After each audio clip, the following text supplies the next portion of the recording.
នេះជាវីតាមីនដែលខ្ញុំញ៉ាំក្រោយពេលខ្ញុំសម្រាលកូនរួចវីតាមីនដែលខ្ញុំញ៉ាំនេះគឺខ្ញុំញ៉ាំជំនួយពេលដែលខ្ញុំពងម៉ៅល្អណាអញ្ចឹងអានេះខ្ញុំញ៉ាំវីតាមីននេះមួយហើយមួយទៀតដែលវីតាមីនដែលខ្ញុំខ្វះបានគឺកាល់ស្យូមអញ្ចឹងពេលសម្រាលហើយហ្នឹងគឺខ្ញុំញ៉ាំតាក់ទងជាមួយនឹងកាល់ស្យូម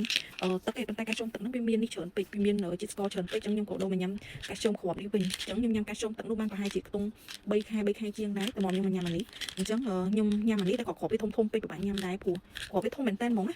ហើយខ្ញុំមិនដឹងពិបាកញ៉ាំថ្នាំអញ្ចឹងហើយញ៉ាំអត់សូវចូលដែរហ្នឹងញ៉ាំភ្លេចព្រោះដោយសារអីវាគ្រាប់ធំក៏ឃើញអត់ចង់ញ៉ាំហ្មងតែព្យាយាមញ៉ាំព្រោះដោយសារញ៉ាំហើយវាអត់មានអាការៈចុកដៃចុកជើងចុកឆ្អឹងចុកខ្នងអីហើយមួយទៀតដែលខ្ញុំខ្វះបាននោះគឺថ្នាំជំនួយទឹកដោះវីតាមីនជំនួយទឹកដោះនេះហាបឡានេះល្អសម្រាប់ខ្ញុំល្អខ្លាំងមែនតើហ្មងព្រោះខ្ញុំញ៉ាំតាំងពីខ្ញុំនៅយ៉ាអូនក្នុងពោះគឺដោយសារតែខ្ញុំទៅកាឡម៉ែតគាត់ឲ្យខ្ញុំញ៉ាំពេលត្រីមីទី3 9 ខែគឺខ្ញុំចាប់ផ្ដើមញ៉ាំអានេះហើយញ៉ាំអាហ្នឹងហើយចាប់ផ្ដើមឡើងដោះធ្វើឲ្យមានទឹកដោះអញ្ចឹងពេលខ្ញុំសម្រាប់ឲ្យបាន3 ខែបានខ្ញុំញ៉ាំវិញព្រោះដោយសារអីខ្ញុំចង់បង្កើនទឹកដោះអញ្ចឹងបានខ្ញុំញ៉ាំ Elevit សំទោញញ៉ាំ Habala នេះវិញនិយាយទៅខ្ញុំចូលចិត្តញ៉ាំអានេះគ្រាប់វាអត់សូវធំអានេះហើយវាស្រួលញ៉ាំដែរអញ្ចឹងហើយញ៉ាំទៅសម្រាប់ខ្ញុំវាបានផលព្រោះខ្ញុំញ៉ាំច្រើន brand នេះខ្ញុំញ៉ាំអានេះវាបានផលជាងគេអញ្ចឹងហើយមួយទៀតខ្ញុំញ៉ាំ Prenatal ពេលដែលសម្រាប់ហើយហ្នឹងព្រោះខ្ញុំនៅសល់ពីពេលដែលខ្ញុំពពោះអញ្ចឹងខ្ញុំញ៉ាំអាហ្នឹងអស់បានខ្ញុំមកញ៉ាំកាល់ស្យូមជាមួយនឹងវីតាមីននេះហើយបើ Habala នេះវិញខ្ញុំញ៉ាំទៅញ៉ាំបានចូល3 ខែហ្នឹងបាទខ្ញុំទៅញ៉ាំទេអញ្ចឹង